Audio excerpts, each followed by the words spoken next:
3 रातें बीत चुकी थीं। बस्ती अब लुटेरों के खौफ से बाहर निकल रही थी, मगर शाहिर की आंखें अब भी किसी तूफान का इशारा दे रही थीं। वो अक्सर दूर टीलों के पार देखा करता, जैसे कोई साया उसे बुला रहा हो। लैला ने एक शाम पूछा, तेरी निगाहें वहां क्यों टिक जाती हैं, जहां कोई नहीं होता? शाहिर ने गहरी सांस ली। कभी कभी अतीत रेत से भी ज्यादा भारी होता है। उसकी आवाज में कोई दर्द था जो लफ्जों से बाहर नहीं आता था। उसी रात बस्ती में एक अजनबी दाखिल हुआ, चोगा ओढ़े हुए, आंखों में चालाकी और जबान पर झर। उसने दरगाह में दस्तक दी। शाहिर ने दरवाजा खोला। कौन हो? अजनबी ने सर झुकाया। वो जिसे तूने तख्त से दूर किया। शाहिर के चेहरे का रंग उड़ गया। कासिम, वही उसका सौतेला भाई, अब एक सियासी शिकारी बन चुका था।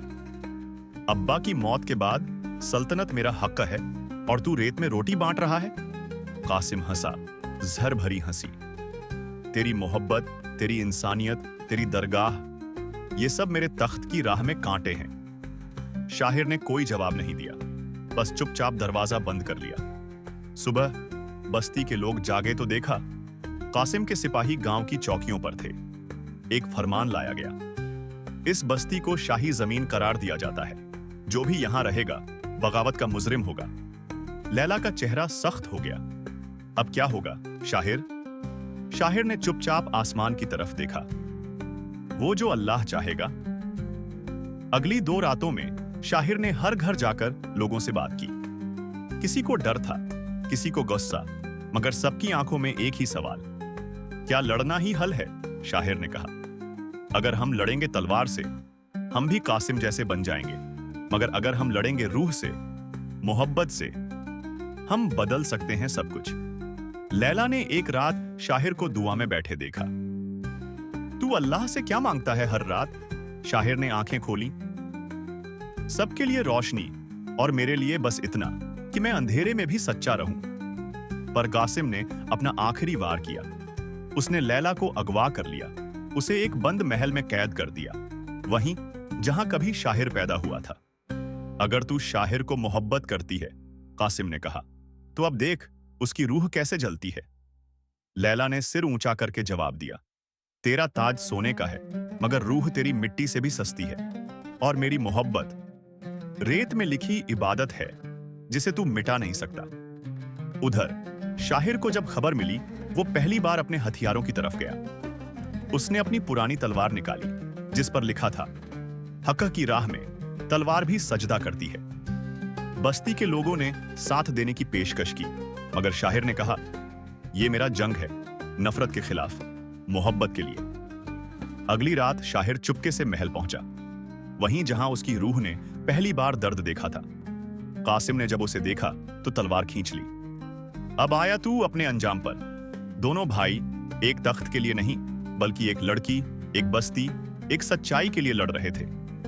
धूप जैसी चमकती तलवारें, आंधियों जैसी सांसें। आखिरकार शाहिर ने कासिम की तलवार छीन ली, मगर उसे मारा नहीं।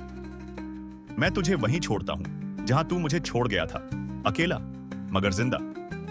लैला आजाद हुई। बस्ती के लोग लौटे। सल्तनत के बुजुर्ग, उलेमा और सूफी दरवेश शाहिर के पास आए। उन्होंने उसे तख्त पर बैठने की पेशकश की, मगर शाहिर ने कहा, मैं रेत का ताज पहन चुका हूं, मोहब्बत का। मेरे लिए यही सल्तनत काफी है। कहानी का आखिरी मंजर, लैला और शाहिर दरगाह के बाहर बैठे हैं। शाहिर बच्चों को कहानी सुना रहा है। एक था शहजादा जो सब कुछ हार कर जीत गया। लैला मुस्कुराती है, तस्बीह फेरती है और कहती है, और एक थी लैला जो मोहब्बत में रूह पा गई। रेत की हवाएं गवाही देती हैं कि ताज वो नहीं जो सिर पे हो, ताज वो है जो दिलों में जगह बना ले।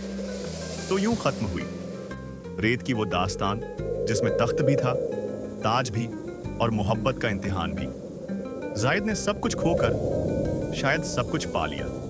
और चांदनी, वो तो हमेशा से चांद थी, बस देखने वाला बदल गया।